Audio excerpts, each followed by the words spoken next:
Hello and welcome to Take the Lead. I am your host, Marc Seal, and we are live as we are every Thursday at 3 p.m.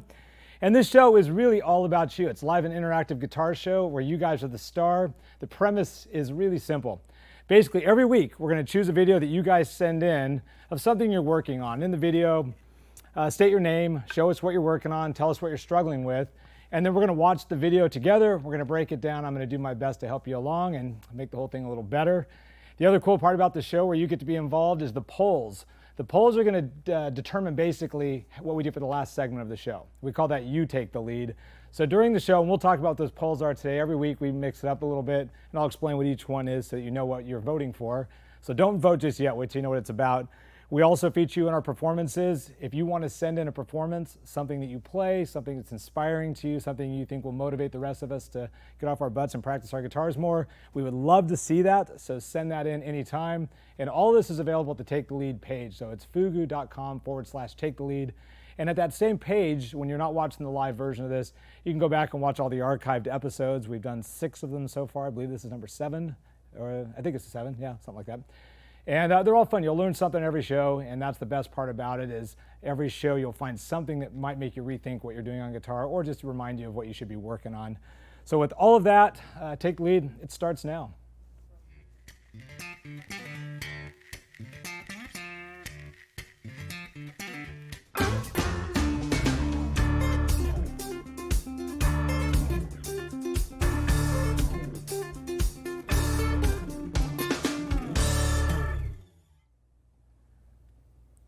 All right, it is time to set the stage. When we set the stage here at Take the Lead, basically that's where we're going to show the video that you sent in. And this week it comes to us from John out in Irvine, California. He sent us a video, and it's actually quite cool. I saw it a few minutes ago, and I think it gives us something really fun to work on today. So let's take a look at it together and see what we can do today. Hi, Mark, and everybody out there. Thanks, Mark, for these lessons. They've been really great. I've watched a lot of them, and it's really great that we can basically have you personally attend to what our needs and what we're doing. So my question is relating to hitting, those 2 strings at once, kind of the Jimi Hendrix, Stevie Ray Vaughan type of technique. And my question relates to the neck. It's like, as I go up and down the neck, I notice at the top, it seems like there's one way that's easier to do it, and as I go down the neck, it seems like there's another way that's easier to do it. So I'm kind of looking for, as we go up and down the neck, what's an easy way to do that? I'll demonstrate with the John Mayer song, Gravity, just the very first part of it. Here we go.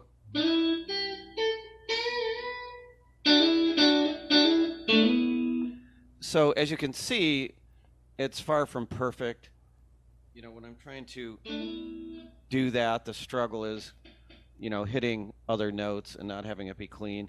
And what I notice down here is, if I kind of wrap my thumb around, it seems like a little easier than if it's backwards towards the middle. So that's what I'm looking for help on. This camera angle was inspired by Larry in Florida, so you could see the guitar. So thanks again. Look forward to practicing what you're going to tell us now. And thanks again. Bye-bye. How cool. Right on, John. Thanks for sending that in. I love that you were inspired by another viewer. That was like episode 2 or 3 where Larry had that shot, and it was great. That's really helpful because when I'm watching you play as a teacher, and I've done this for years, private guitar lessons, I'm always sitting across from somebody. So when I watch them play, I'm really kind of looking at how you're holding the pick, how you're holding your hands, and it makes it real easy. So when you do submit a video, that's the way to do it. That's really cool. You can have your face in there also, but that was totally cool. And before we jump right into that lesson, I do want to let you guys know 2 things that are really important. I've had a great relationship with Elixir Strings for a lot of years. I love their strings on my acoustic guitars forever, and a few years ago, I switched over to their OptiWeb for electric, and this is not a paid endorsement. This is a true how I feel about their strings. They're amazing, good people that work over there. And as you guys start submitting these videos moving forward, we're going to send out a set of strings. Elixir's being super cool. We're going to send you guys a set of strings. So if your video makes it on the show, whether in the performance area or in the teaching segment, you will get a set of Elixir Strings. We are also going to be starting next week a Name That Tune segment at the end of the show, also for a chance to win Elixir Strings or other paraphernalia.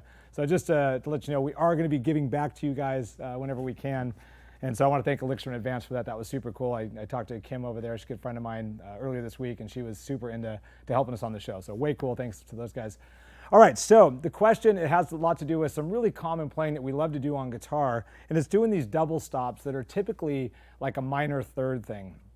I don't want to get too deep theoretically with it, but I'll show you some of what we're talking about. The first question we're talking about is thumb placement, okay? We have two ways that we can place our thumb on the guitar most of the time, and then obviously in between the two.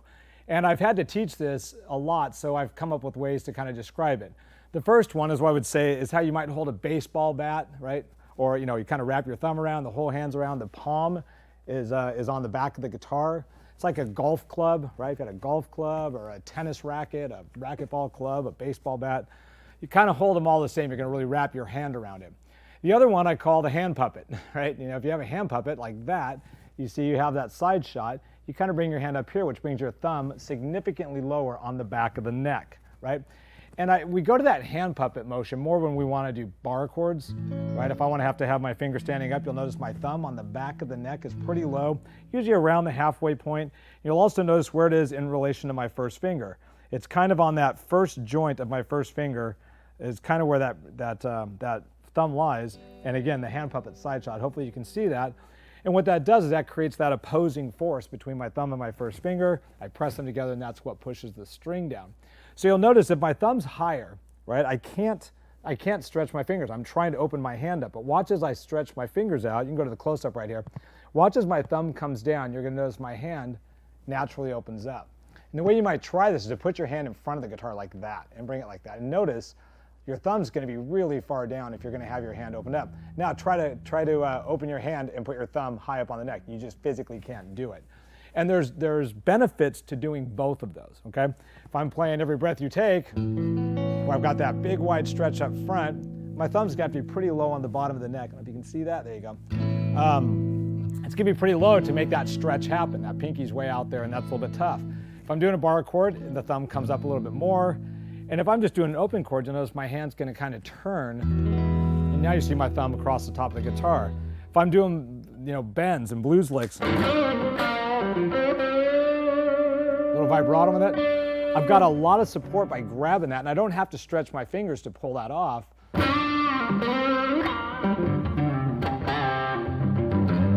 So you'll notice my thumb comes up there.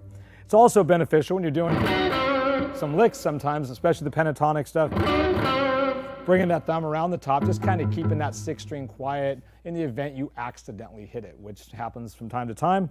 So there you can see it, it's on the top. If I bring it down, the other thing you'll notice about going to the hand puppet is if you're doing scales like diatonic scales where you're doing bigger stretches, you'll see stuff like this. Or if I'm just rolling up a scale, I can't do that with my thumb up here. It's physically impossible. So you'll want to bring that down. And then if you go back to a pentatonic lick, your thumb will go back. So I'm going to try to do this as realistically as possible. Go to the close-up for a second. And what you're going to see is I'm going to go up this way, and then I'm going to go back to a blues lick. My thumb, as you can see, came up, and as I went back to those stretches, my thumb came down on the back of the neck. So it's going to kind of do that motion. When it goes up, palms around it. When it comes down. Now, to answer your question regarding the double stops, the Hendrix thing. So what happens a lot is we can base this for now. I'll show you some of the riffs that we're talking about in a moment. But if we look at, let's go with an E major pentatonic scale. And I'm going to play it like a C sharp minor, but I'm going to start on my E here. So basically, it's your ninth position of the pentatonic that we know. I'll spell that out for you real quick. So on the sixth string, it's going to be 9th fret to 12, then 9, 11, 9, 11, 9, 11, 9, 12, 9, 12. Okay, so there's our pentatonic scale. Now the first thing you may have noticed is everything I said was 9, 9, 9, 9, 9, 9, all the way up, which means we can bar that, and that's technically in key, right? But more importantly, when we do this riff that John was talking about, what Hendrix did a lot of, and what John Frusciante, Stevie Ray Vaughan, John Mayer, Joe Bonamassa, a lot of that Hendrix-y sound is that, right? You get that kind of harmony right there, and that's technically a minor third harmony. I'm playing a root note and a minor third above it. Same thing when I move it down. The trick is that when we have our first finger down on a note, our pinky or our third finger, depending upon which interval we're doing, has to stand up pretty tall. Otherwise, the back of that finger will mute out the string below it. So if I do my first finger on the 9th fret of that first string, I'm going to bar it on strings 1 and 2 actually, right? And when I do my hammer on, well, the note in the scale is the 12th fret on that second, but I want to be able to hammer that on, right? So I do that, but then notice if I hit the first string, it's muted. That's problematic. So I have to stand that pinky up much taller. Let's go sideways. You can see it. Let's make it the angle for you. So when I stand it up really tall, well, then you get both. You get the 12th fret on the second string and the 9th fret on the first string, right? That's what we want to have happen. Now, what a lot of people tend to do is they either hammer onto the first string, which is not what you want to do, or they'll bar like that, which kind of has almost an Eastern flair, right? What we actually want to do is have the finger that's on the bigger string, which is always going to be your pinky or your third finger, wants to ring, and the first string below it has to ring as well, and they're basically standing up really tall to make that work. That's all I can say. Okay, as I move down to the next part of the scale, the 9th fret on the third string and the second string, I would want to hammer my third finger to the 11th fret on the third string. So again, I'm hitting strings 2 and 3. My first finger's getting the 9th fret on the second string, and my third finger's getting the 11th fret on the third. But I want to stand this third finger up tall enough. Let me go this way, it's better. Stand that third finger up tall enough. If it leans over like that, it's muting everything, or it's barring. I don't want that. I want it really, really standing up tall to get that sound. Okay, as I move down the scale again, go to 9 on strings 4 and 3, same thing. This time I'm going to hammer onto the 11th on the 4th string while keeping that 9th fret on the 3rd string ringing. Again, side shot, you see this third finger right here, right there, is standing up really tall. Okay, down to the next string, same thing. And then you can slide down to the root, that 7th fret on the 5th, or you could, when you get there, you could hit the third finger on the 11th fret with the 6th string open, create an E major third right there, right? So what I did was I played this scale, barring 2 strings at a time with my first finger, and then hammering onto the bigger of the 2 strings while standing it up.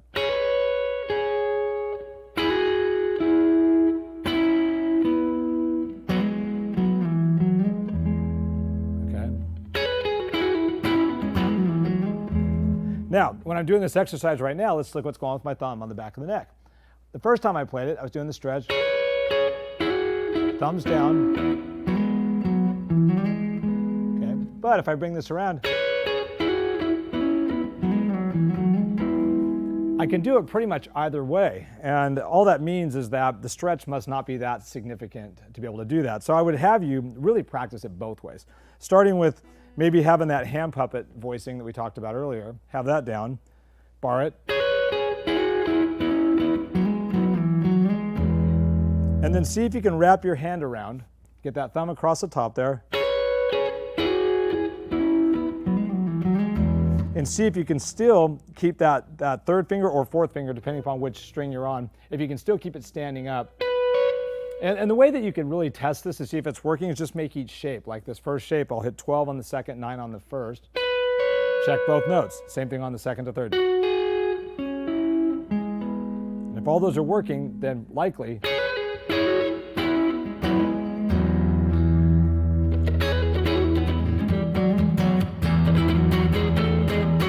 now let's look at some examples of where that comes into play. If we look at the intro to Little Wing, is where I learned it as a kid, right? That right there is one of them. And then right here, barring the whole 5th fret, close up. Down here, same thing. No.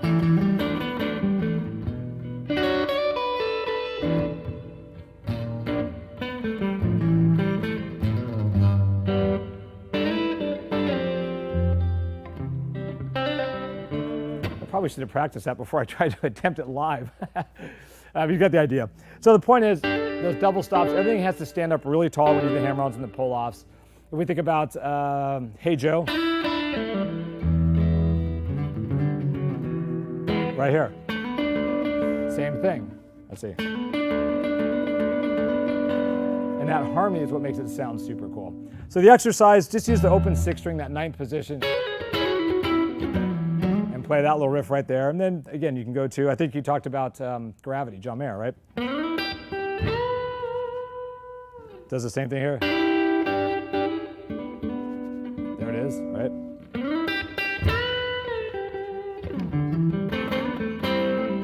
He keeps doing that same exact thing, sliding it around.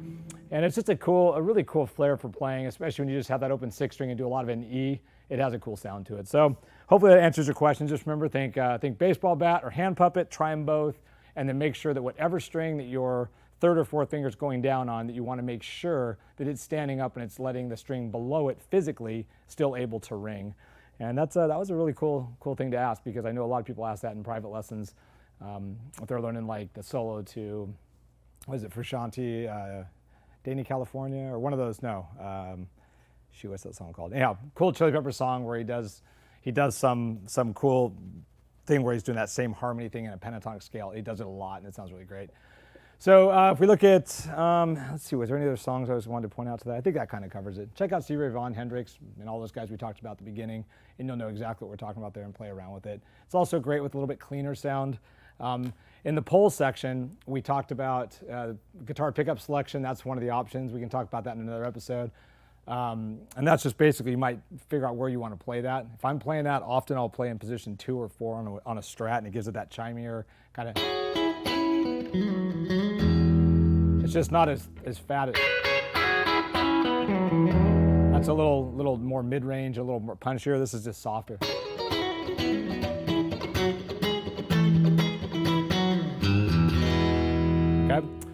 Okay, so that's pretty much that teaching segment. What I want to do is I want to take some questions on it. And I like when you guys send in these questions during the teaching segment that you stay on top of that. That's always pretty important, because later in the show, when we do the Q&A section, you'll be able to ask me anything you want, and we'll play around and answer some of those questions.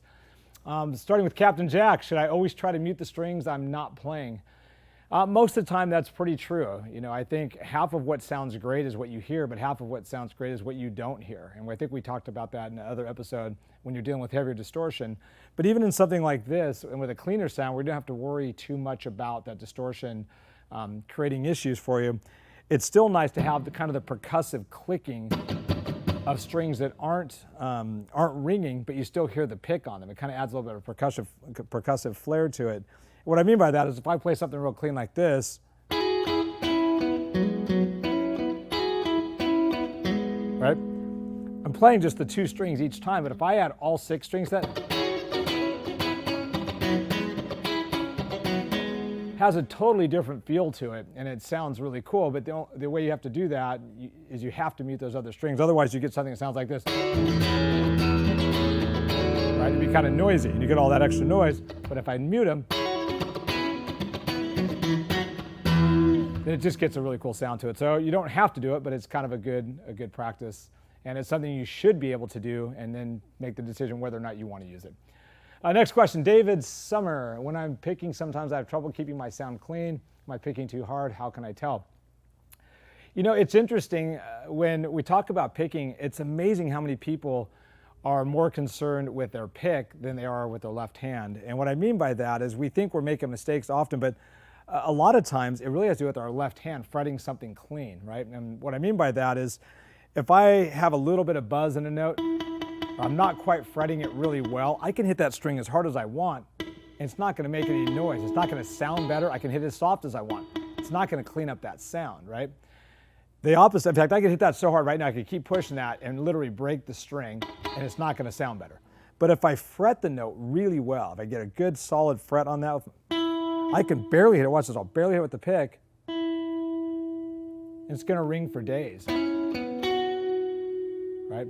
So a lot of times when people talk about playing clean, we really need to take a look at our left hand, that we're really fretting notes accurately. And that comes back to what we were talking about a few minutes ago, standing your fingers up, right? When people do this riff, I hear a lot of people, they're doing that where their finger is collapsing. And they're like, why doesn't that sound like this? It doesn't sound like that, it sounds like that, right? And it's because they're not standing their finger up. Or, same thing, they do the same exact thing. They put it down, but now notice that 3rd string stops. So now all you're hearing is one note. So really kind of assess what's going on with your left hand. As for your pick, If it's too hard, too soft, that's just a dynamic thing. I would practice maybe, try playing light and build up, just go faster and slower with lighter and heavier touches.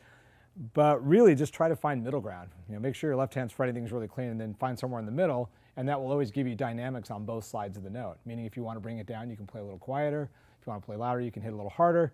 And to that same point, I would practice all your dynamics without a compressor. I know compressors, everybody uses them, but take the compressor off and learn how to control the instrument first, and then use the a light amount of compression the way you would see fit. That's kind of a cool thing. Next question we have PTF. It's not like a file. What string gauge should I use? Why do some people use heavy gauge strings on electric guitar? Great question.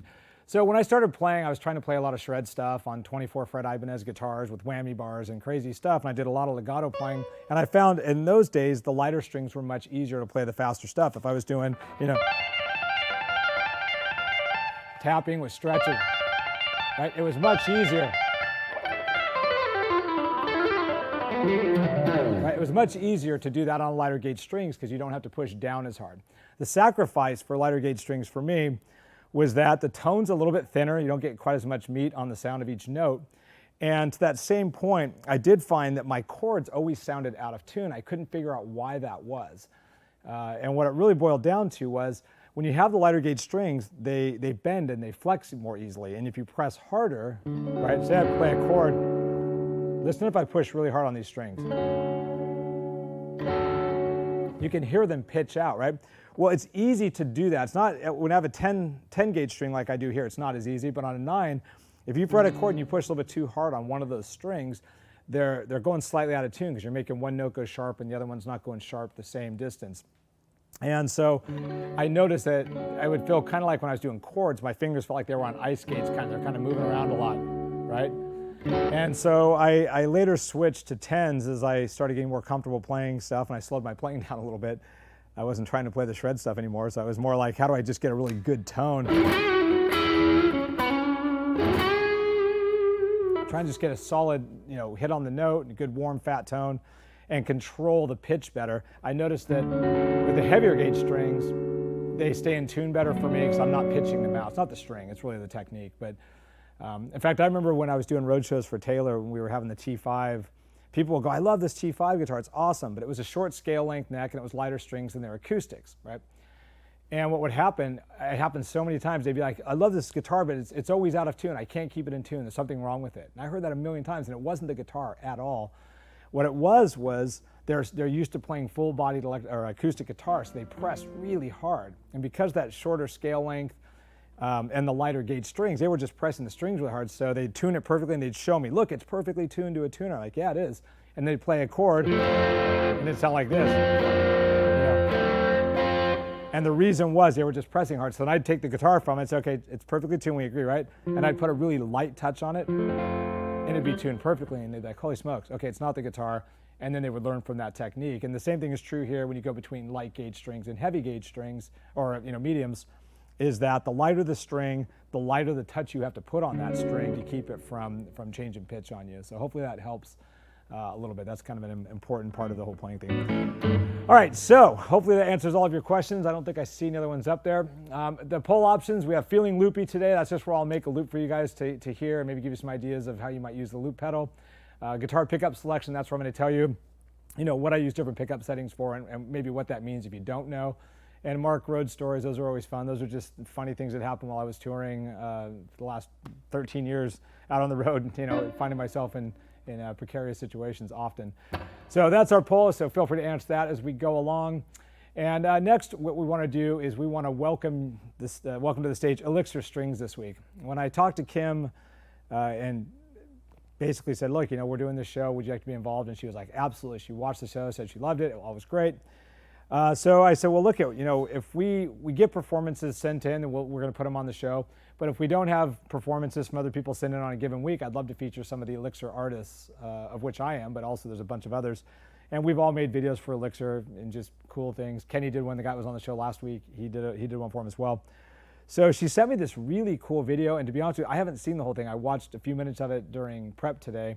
But I actually had them stop it. I said, well, I want to see this in real time with everybody else and kind of see what it is. And it's just a bunch of their artists all put together a song, and it looked like it was really cool. So there's a pile of guitars in here. So let's watch this video together. When it gets done, we'll talk about what's going on in it once I kind of figure out what's going on in it, and then we'll move on from there. So welcome to the stage, Elixir Strings.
Was that insane? That was like the coolest thing. I think every guitar ever made was in that video, and then some that probably haven't even been made yet. That was a trip. That was really cool. I loved pretty much everything that was going on there. The dude with the dungeon look, that was amazing. The cinematography on that was very, very cool. Great playing, by the way. He should almost change to like a Schecter, because he could go by the name Hannibal Schecter. Just came up with that. Thought it was silly. All right, anyhow, Elixir, Kim, thank you guys for sending that along. And all you guys, all those artists for those guys are absolutely amazing and really appreciate. What is this? What have we here? Huh, wait a minute. This looks like a premium Ibanez guitar in a box. Let's take a look and see what we have.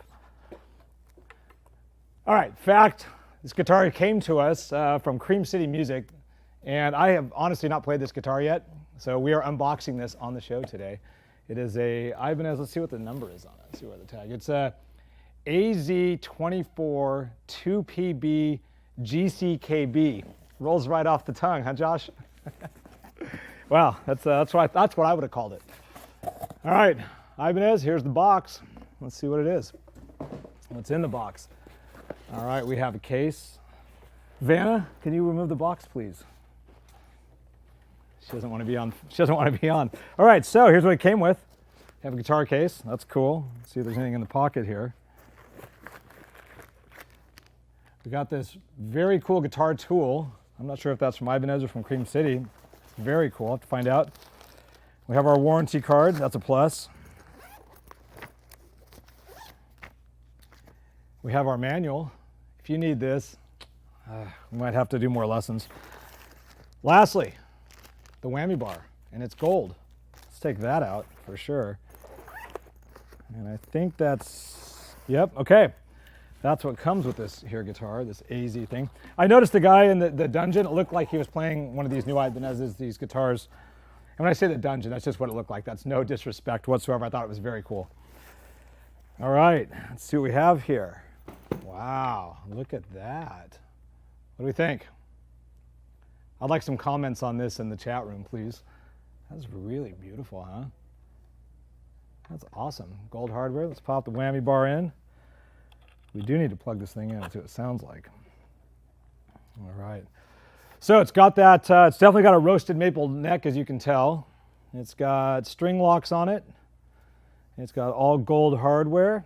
The neck is really fat. It reminds me of I've got a Sir Modern Telly. I don't know if that's what it's called, but it's a more modern version of a Telecaster. It has a neck very similar to this. It's very cool. Let's see, we've got the input jack's cool. It goes at that angle, so it comes up. So if you have your strap, it kind of goes up towards your strap. That's always nice. I like that. The Charvels are doing that also. Very cool feature. Let's tune it up. Let's see what we got.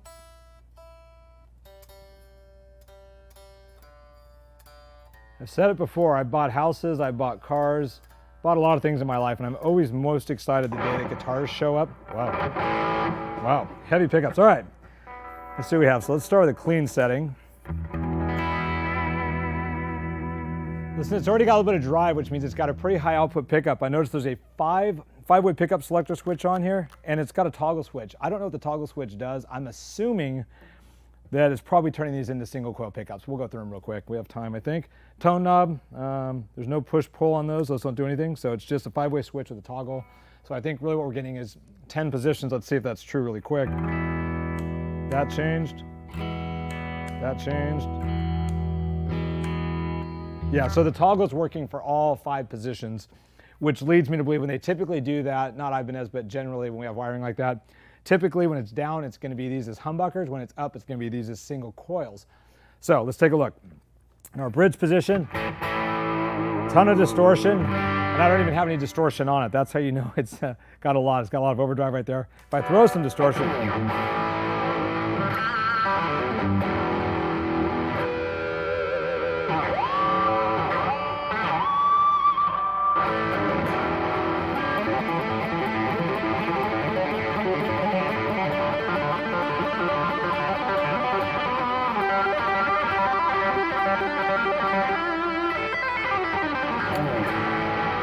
all right, you can easily do the Van Halen stuff on there. New strings, I can already tell there's, since I bent on it, they're already stretching. So it definitely has the high gain thing going for it really well, which is pretty typical of Ibanez. I know when I used to play them often, that's what I liked about them, was the heavy gain. Let's go to position 2 here. Definitely chimier.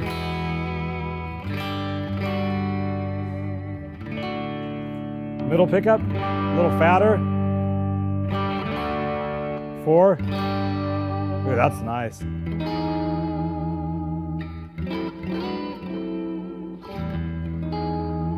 So let's compare 4 to 2 real quick. Those are my 2 favorites usually.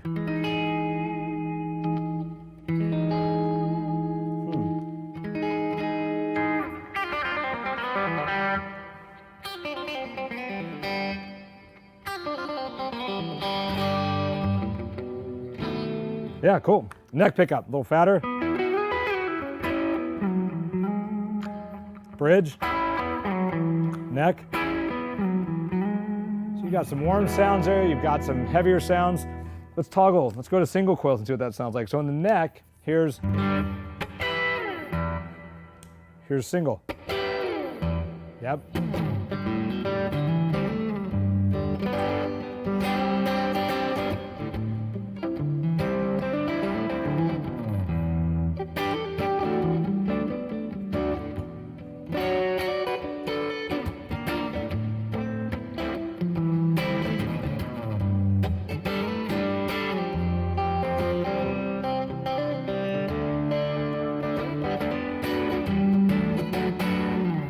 Great tone, man. I really like that. Let's go to position 4.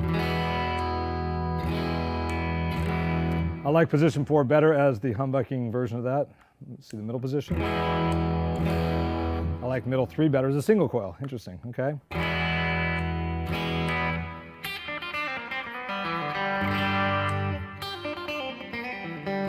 Yeah, you know what? Position 2 with that single coil definitely has more of a telly feel.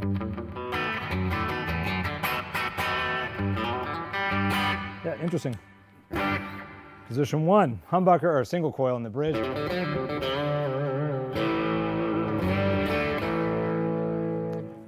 Sounds great. Okay, I'm gonna go to position 2, position 4, and retune that, make sure it gets where I want it. I want to play something on it and just see what the light feel, how it sounds.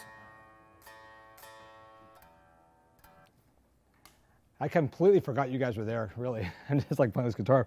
One thing I do notice, the bar is really loose, but I notice there's got this little kind of screw right here, and it looks like you can tighten it up. That's a pretty cool feature. If that stays and doesn't get loose after you tighten it, it would be a bummer if it starts to loosen up when you're playing, but if you can set it and it stays, that'd be really cool. All right, let's try this.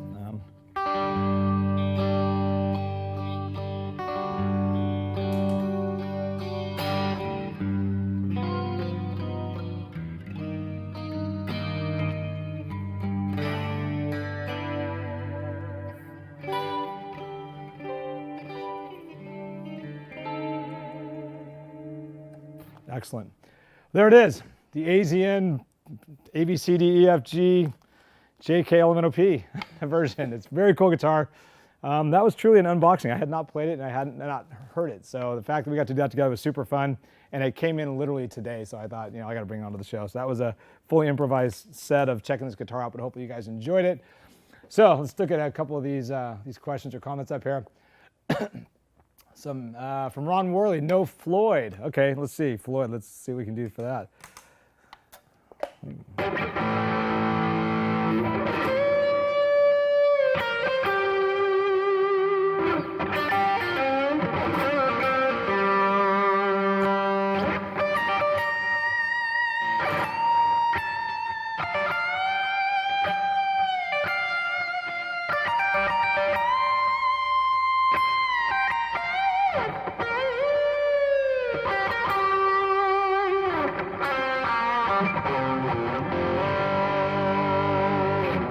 Yeah, I can do that. It can do that really well.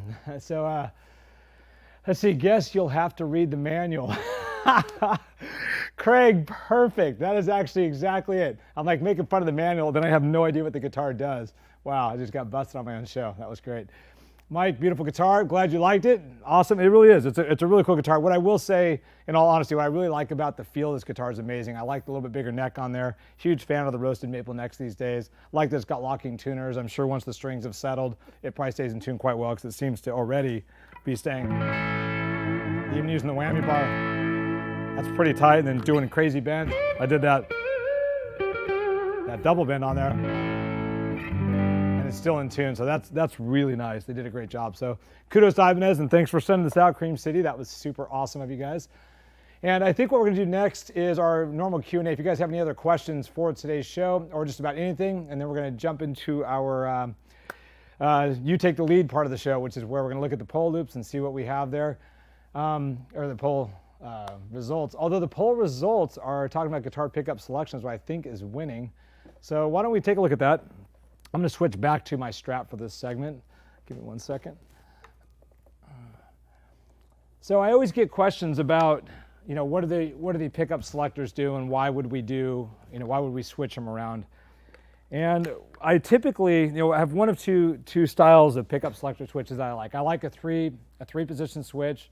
It gives me just kind of really easy playing. As far as on stage, I don't have to think too much of what position I'm in. But this one is 5. 5 is typically my favorite because I have several different ones, different positions that I like. The bridge pickup is almost always, I love to have a humbucker there because it gives me the most versatility of how much gain I can get out of a particular pickup. If I want that super heavy sound.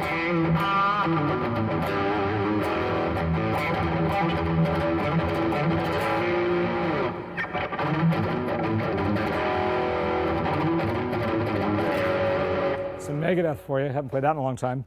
But if I want something heavy like that, that bridge pickup is going to give us the most output. If I want something on a clean setting, typically I'll go to this position 2. And often if you have 2 pickups, it's some combination of the bridge pickup and the neck pickup.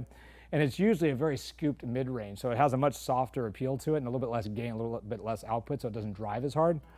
So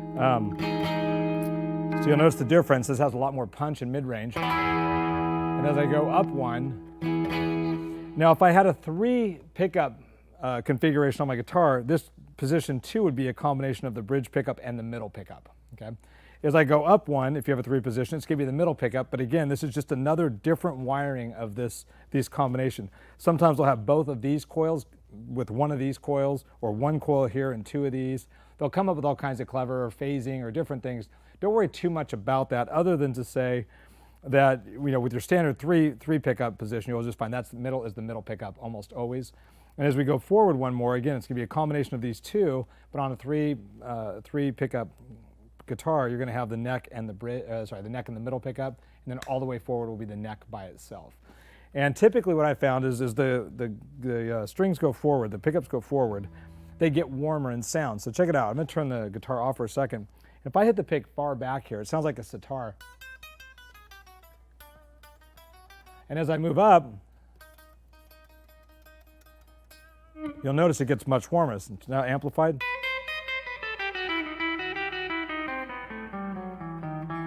As I move up,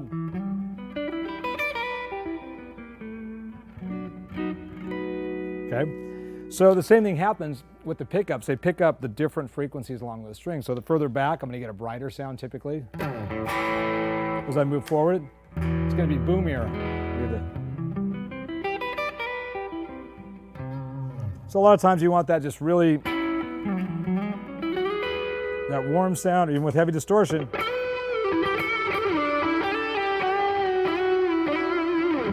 That kind of round sound, you're going to go more north on this thing. If you want to go just more bright and heavy and cutting,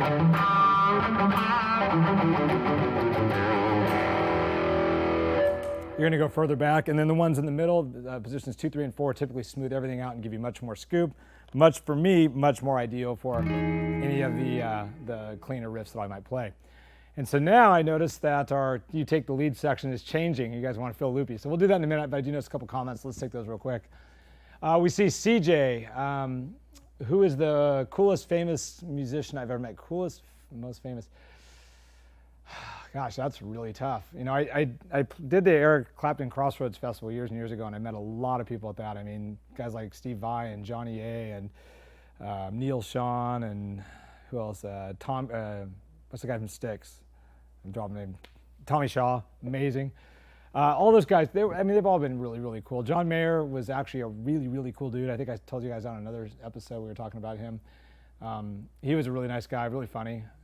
Jason Mraz was awesome. He did my show years ago when I had the TV show. He came on as a guest. Didn't know who he was at the time. He had maybe a couple hits out, and the Bodies, or not Bodies was one line. What was it? Remedy, I think was his hit. And so he came on. Taylor brought him down. Taylor Guitars brought him in, and we filmed the show. And we were just talking. I hadn't known his music, and we started talking. We're hanging out, and as we're talking, he's answering these questions. He's really eloquent. He's like kind of a trippy dude, just really cool. But then it was time for him to do these performances, and he did these 3 songs. And I'd never heard any of them, but so I went off camera, just right off camera, and he sat up here like where I am, and I was just off the side here. And I'm watching in the studio, and he starts playing the first song, and I had my mind blown. I'm like, I've never heard a singer's vocal so perfect. His pitch was perfect. His control of the microphone, he had one microphone. We didn't have to put any compression on it. Brian Lau, who watches this show, I don't know if he's on the chat room today, but Brian actually mixed that episode, mixed all of them, but he did that one specifically. And I remember he said he just had to put a little bit of reverb on it because he compressed his own voice by how he moved. His pitch was perfect. There was no auto-tune. And if you go to, I don't think anybody knows this, I've not told anybody yet, but I have a YouTube channel called Marc Seal Music. You can go to marcseal.com and click on the little thing on the left, you'll find it. I just thrown a bunch of my stuff up there and I don't really advertise it. It's more for my own archive down the road, and maybe people will figure it out. But that episode with Jason Mraz is on there. If you want to check it out, it's in the archives of my TV shows, so you can see that one down there. Check it out. Then, if I'm not mistaken, I believe the performance part was left in on that archive. I know there's licensing issues, so I can't remember if YouTube made me take it off or not. But check that out. If not, I can find a way to make it available to you guys to check it out. It's just incredible performances. What just an amazing dude. So he was super cool. Who else? Gosh, I don't know. A lot of people over the years, so that's kind of that. Let's see, moving on. Is it better to focus on guitar chords or guitar scales when you are first starting? That is a really great question. Mixed a lot. It just depends on what you want to do. I'm a firm believer of trying to not try to do everything at once, right? If you go to a restaurant and you get a really good steak and a good potato and a good vegetable and a good glass of wine, you're not just going to throw it on your face at once. You want to enjoy each part of it. So what you might think about is figuring out what you most want to do and start going down that path, knowing you're going to expand on it and do everything else ultimately. But the quicker you get to the things that you want to do, the more enjoyment you're going to get out of the instrument and the more motivated you're going to be to continue on with it. And once you start to achieve the things that you wanted to do originally, you'll be stoked you have them, but you'll get kind of bored with them and you'll want to start doing other things. And that's when you'll pull in those other things. So that's really going to be up to you. Both are valuable. I think guitar scales are great for being able to have a lot of individual control of your fingers. Chords, though, being able to change from chord to chord and do that kind of stuff is obviously really important for songs. That's important. So it all goes hand in hand, no pun intended, or pun intended. But you just figure out what you want to do with that. How old were you when you started playing guitar, and what's the best age to start? From Jerry. Another great question. There's no right or wrong. I started when I was 11. My dad said, hey, learn a C, G, and an F chord, and I'll buy you an electric guitar. And of course, he gave me an F chord to start with because I don't think he wanted to buy me an electric guitar. And I almost broke that guitar, the acoustic I was learning on, about 100 times, but I was determined, and somehow I made it through, and I got those 3 chords down. I ultimately got an Epiphone electric guitar. At age 11, on my 11th birthday, I got that guitar. I learned the chords when I was 10. I had a student, I still have a student, Julia, who's just an amazing young lady, great guitar player, super cool kid. She started when she was, I think, 4 or 5 or maybe 6, somewhere in that range. I started teaching her and she was 7 or 8 maybe. And she's one of the best guitar players I know now. She's just amazing. Her name's Julia Lane. Check her out on Instagram if you haven't. You can follow her on Instagram because that's what you say with Instagram. It's not connecting, it's not friending, it's following apparently. So I'm learning week by week. Great question. And the best age to start, if you don't play guitar is right now. Whatever age you are, start. It doesn't matter. I've got students that have been 75 years old, literally, that started when they were 75 years old. Favorite Metallica album? I would have to say the Injustice for All record for sure. That's a great album. It's just, I love that there's not that much bass on it, but there's a lot of bass drum and a lot of great guitar riffs on that record. I think, gosh, what was that? What was that riff?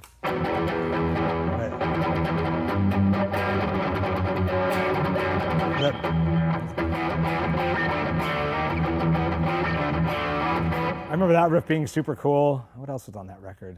Obviously one. Okay, you know what? I'll tell you what.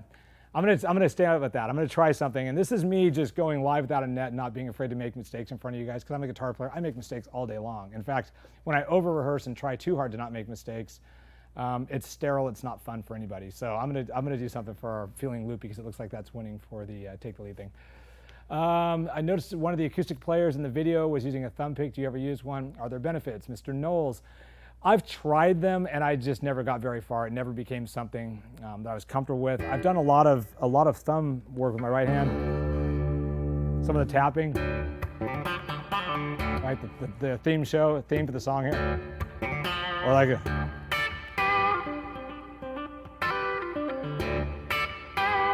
But I don't feel like I need a pick to pull that stuff off. So for me, I don't tend to use one. I'm sure there are benefits. Those guys that use them would probably tell you there's something great about it. And this is another really cool part about playing guitar is all the options we have to do fun things and to try new things and learn. Try playing a slide, try using finger picks on all your fingers, try playing a banjo, you know. All that stuff kind of goes together, and I think if you haven't tried one, give it a try. And you tell me, come back on a future episode and tell me, is there benefits in what you found? That'd be really cool. And then Keith, Ricky, who's my favorite student? LOL. My favorite student is Ricky, apparently. He's awesome. He actually is. He's a really cool guy. You know, I've got a handful of students that I just really love. I only have, I don't know, maybe 10 or 12 students a week right now, and they're all super, super cool, and I appreciate all of them. So we're going to transition to our Take the Lead segment. I thought it was the guitar pickup thing, but we covered that. It actually says that we're feeling loopy. So feeling loopy is where we use the loop pedal on the pedal board down here. And I was going to do something different, but I'm going to go out on a limb because somebody mentioned the Injustice for All record, and I'm going to see if I can pull this off. Don't hold me accountable if I can't. But what we love about the loop station or the loop pedal, what I'm going to remind you every week when we talk about this, is if you don't have one, get one. And if you have one, use it, because it's amazing how many people have them and don't use them. And the reason is the same thing I told you last week. It's because it's the single best thing for practicing guitar I think that's ever been invented, because it forces you to have better timing. It will play parts that you don't want to play for as long as you want those parts played. It will give you the ability to have another guitar player sitting in your room that's exactly as good as you are, that will play all those parts that you don't want to play for as long as you want them to play them, which is amazing. It also gives you pitch reference. If you're playing a chord progression and you hit a note against what you looped, you'll hear if that note, if that bend was in key, or if that note that you were playing was in key. So it's a really important thing, and people I think get discouraged with them because they're challenging to use. And I promise that we are going to do a full-on loop segment at some point where I teach you how to use it, and I have some really good tips and tricks I think that will help you along with that. So I'm going to make a loop in a second, but a couple more comments. Do I ever get stage fright? 30 seconds before I go on stage, I'm terrified and wonder why I agreed to do it. You know, not for this show so much, but when I do like a live concert, I know in my Coach House show is always the gnarliest one. Not because it's the biggest show I've ever done by any stretch. It's 600 people, but it's always sold out, and I know almost everybody in the room by at least 1 degree of separation at the most. It's students, it's families, it's friends, it's people that watch my TV show, it's people that watch my old Guitar Mania show, it's people that I ran into at a market, right? And they all come to this show because it's in my backyard practically. And about 30 seconds before I walk down those stairs to go on that stage, I'm always like, oh my gosh, just panicked. And then what happens is the same thing that always happens is you get on stage, just like when this show starts, I'm sitting here 10 seconds as they're counting down. It's like, oh gosh, I'm gonna embarrass myself today. I'm certain of it, but it's all right. I'm not perfect and I don't try to be. And so if I take that approach, it's okay. And the reason I say that is because for many years, I used to take all this stuff so seriously that I would go and do a 90% really good concert and leave feeling super depressed, feeling like I sucked, right? And I just decided it's just not worth it. Life's too short. I'm having fun hanging with you guys. I'm having fun showing you guys what I've learned on guitar, and hopefully it's beneficial to you. So no, I don't really get stage fright anymore. For the most part, I just kind of have fun and let the chips fall where they may. All right, last thing. What is your take on playing SRV? Would you consider that to be more advanced playing? Absolutely. He's the best to have ever done what he does, I think. His feel, his tone, his mixing of major, minor, the parallel stuff that he does there, and just the confidence, the strength that he played, the tone that he had. And if you're not a Stevie Ray Vaughan fan, or if you don't know his music, essential listening, one song, go put headphones on right now and put on the song Lenny. It's a mind blower, it's a game changer, and it'll really change what you think about guitar, because the feel, the tone, the phrasing, it's just insane. Really great tune, so very cool stuff. All right, feeling loopy. So I'm gonna try, and I'm gonna see if I can do the intro to 1 without butchering it, because that's off the Injustice for All record. And what I'm gonna do is I'm just gonna put down, I think this is in 10/8, if I'm not mistaken. I think it's like a 10/8 phrase or something. I know there's something weird about it, because you can't do it on a quantized loop pedal, but we'll try right now. I'm gonna play the intro to it, which is like this, if I remember it.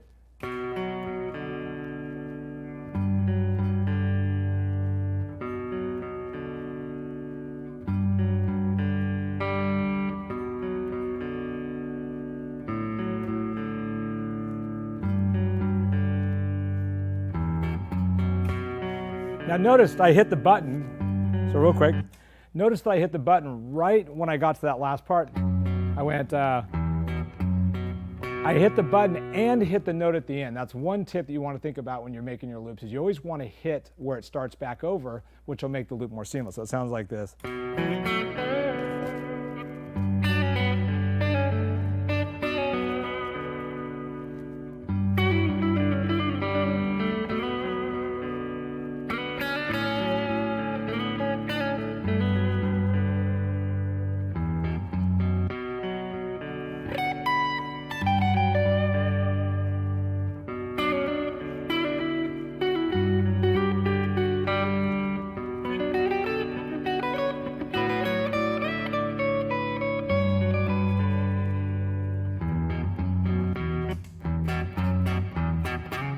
Then moves on. All right, not bad, right? I honestly did not work that out, even though I was going to do that. But the interesting thing about that, and this is a final point I'll make on this, it's really cool, is that once you've really learned something, because I had to teach that solo back in 1992 when I was, a young man right out of music college to every student that walked through the door.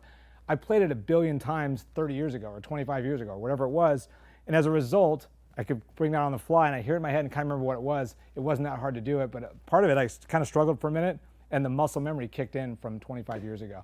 So there is a great benefit to when you burn something in correctly and accurately a lot of times. So let that be a reminder to you. When you learn something, really learn it, and it will be there for you the rest of your life.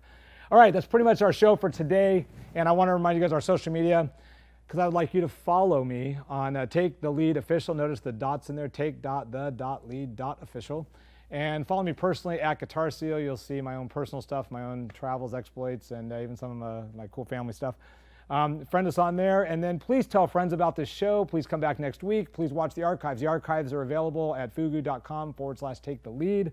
And we're going to keep doing this every Thursday as long as you guys keep showing up. Most importantly, I would love for you guys to please send in your videos.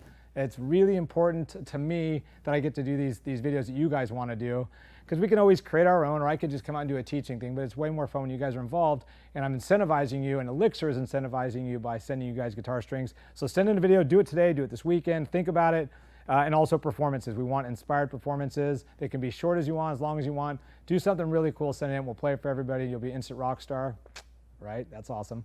And when the show's done right now, we're going to just do a quick changeover. I'm going to check your chats real quick and do a quick post-show chat. Other than that, I really do appreciate you guys, and this show is really fun. So thank you for coming out, tuning out. Tell everybody else, and we'll see you next week on Take the Lead.